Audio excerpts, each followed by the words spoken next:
Caste census का announcement किया। हम इसको सपोर्ट करते हैं, पूरी तरह सपोर्ट करते हैं। देश में जाति जनगणना कराने के मोदी सरकार के फैसले का राहुल गांधी ने वैसे ही स्वागत और सपोर्ट किया है जैसे पहलगाम हमले के बाद पाकिस्तान के खिलाफ कार्रवाई का।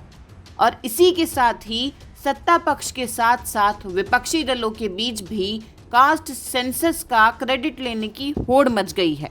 अव्वल तो बीजेपी खुद श्रेय लेने के चक्कर में राहुल गांधी को ही जातीय जनगणना का विरोधी साबित करने पर आमादा है।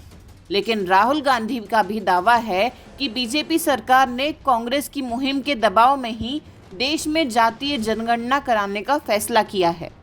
ये बात तो है कि राहुल गांधी 2023 के विधानसभा चुनावों से ही सत्ता में आने पर जातीय जनगणना कराए जाने की जोरदार मुहिम चला रहे हैं।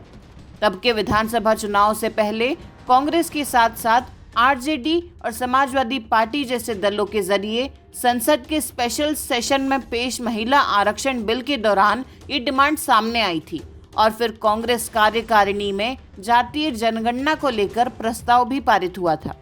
बाद में बिहार सरकार ने जातिगत गणना कराया और सर्वे के आंकड़े भी जारी किए। बिहार विधानसभा में आरक्षण की सीमा बढ़ाने का प्रस्ताव भी पास हुआ, जिस पर सुप्रीम कोर्ट ने रोक लगा दी। लोकसभा में विपक्ष के नेता राहुल गांधी ने प्रधानमंत्री नरेंद्र मोदी के नेतृत्व वाली केंद्र की बीजेपी सरकार से जातीय जनगणना की समय सीमा और प्रक्रिया के साथ साथ टाइमलाइन पर भी तस्वीर साफ करने को कहा है और मांग की है कि आरक्षण की 50% की सीमा को भी हटाने के उपाय किए जाएं। 2025 के पहले दौरे में ही राहुल गांधी ने बिहार की जातीय गणना को फर्जी बता डाला था। राहुल गांधी ने असल में ये बात तेजस्वी यादव के दावे को काउंटर करने के लिए कही थी, क्योंकि तेजस्वी यादव डिप्टी सीएम की अपनी पिछली पारी की उपलब्धियों में कास्ट सर्वे को जोर शोर से प्रोजेक्ट कर रहे थे और अब राहुल गांधी जातिगत गणना के लिए तेलंगाना मॉडल को आगे बढ़ा रहे हैं। केंद्र सरकार को भी सलाह दे रहे हैं कि वो इसे ब्लूप्रिंट की तरह इस्तेमाल कर सकती है। बिहार के कास्ट सर्वे को फर्जी बताने के बाद सिर्फ तेलंगाना मॉडल को आगे बढ़ाने का मतलब तो यही हुआ कि जातीय राजनीति में तेजस्वी यादव ही राहुल गांधी के निशाने पर हैं। जाहिर है आने वाले दिनों में इसी फॉर्मूले के तहत अखिलेश यादव भी होंगे। कांग्रेस ने इस बार अभी तक तेजस्वी यादव को महागठबंधन के मुख्यमंत्री पद के चेहरे के तौर पर अप्रूव भी नहीं किया है और अब जातीय जनगणना के जरिए कांग्रेस की तरफ से तेजस्वी यादव के सामने नए सिरे से चुनौती पेश कर दी गई है। राहुल गांधी कहते हैं देश के सामने दो जातीय जनगणना को लेकर दो मॉडल हैं, एक बिहार का मॉडल है तो दूसरा तेलंगाना का मॉडल है और राहुल गांधी के मुताबिक दोनों मॉडलों में तेलंगाना का मॉडल आदर्श है। राहुल गांधी का कहना है तेलंगाना में जनगणना की पद्धति नौकरशाहों ने नहीं बनाई है, बल्कि पूरी प्रक्रिया जनता के बीच जाकर पूरी की गई। उनका कहना है हम चाहेंगे कि राष्ट्रीय स्तर पर होने वाली जातीय जनगणना में तेलंगाना मॉडल के कुछ तरीकों और प्रक्रिया को अपनाया जाए। अब राहुल गांधी कह रहे हैं कि कांग्रेस की तेलंगाना सरकार राष्ट्रीय स्तर पर मदद के लिए तैयार है और चाहते हैं कि तेलंगाना सरकार के आजमाए तरीकों का राष्ट्रीय स्तर पर जातीय जनगणना कराने में फायदा मिल सके। राहुल का कहना है कि कांग्रेस संविधान की धारा 15(5) के तहत निजी शैक्षणिक संस्थानों में आरक्षण की व्यवस्था को लेकर पहले से ही मौजूद कानून को लागू कराने के लिए सरकार पर दबाव बनाएगी।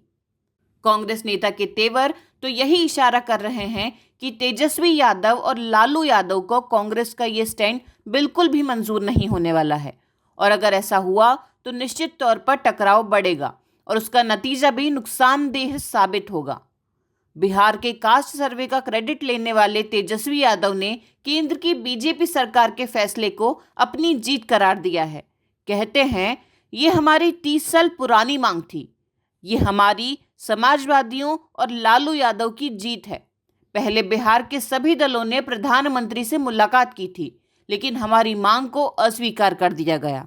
लेकिन ये हमारी ताकत है कि उन्हें अब हमारे एजेंडे पर काम करना है। तेजस्वी यादव ने लालू यादव को जातीय जनगणना का श्रेय सिर्फ अपने पिता और आरजेडी नेता होने के कारण ही नहीं दिया। ये लालू यादव ही हैं जिन्होंने डंके की चोट पर कहा था कि अगर जातीय जनगणना नहीं कराई गई तो पिछड़े वर्ग के लोग राष्ट्रीय जनगणना का बहिष्कार करेंगे। लालू यादव कह रहे हैं, जातिगत जनगणना की मांग करने पर हमें जातिवादी कहने वाले को करारा जवाब मिला है। अभी बहुत कुछ बाकी है। संघियों को हम हमारे एजेंडे पर नचाते रहेंगे। लालू यादव का कहना है कि समाजवादी लोग जो 30 साल पहले सोचते हैं, बाकी लोग उसे दशकों बाद फॉलो करते हैं। बेशक राहुल गांधी राष्ट्रीय स्तर पर जातीय जनगणना के पक्ष में मुहिम चला रहे हैं, लेकिन उसकी नींव तो बिहार में ही मजबूत हुई है, वो भी तेजस्वी यादव के प्रयासों की बदौलत। कांग्रेस को बिहार में आरजेडी की सहयोगी की भूमिका में ही रही है और तेजस्वी यादव ने जातीय जनगणना के मुद्दे पर ही नीतीश कुमार को एनडीए छोड़कर महागठबंधन के साथ सरकार बनाने के लिए राजी किया था और जातिगत गणना कराया भी है। बाद में भले ही नीतीश कुमार बीजेपी के साथ चले गए, जिसमें कांग्रेस की भी बड़ी भूमिका मानी गई।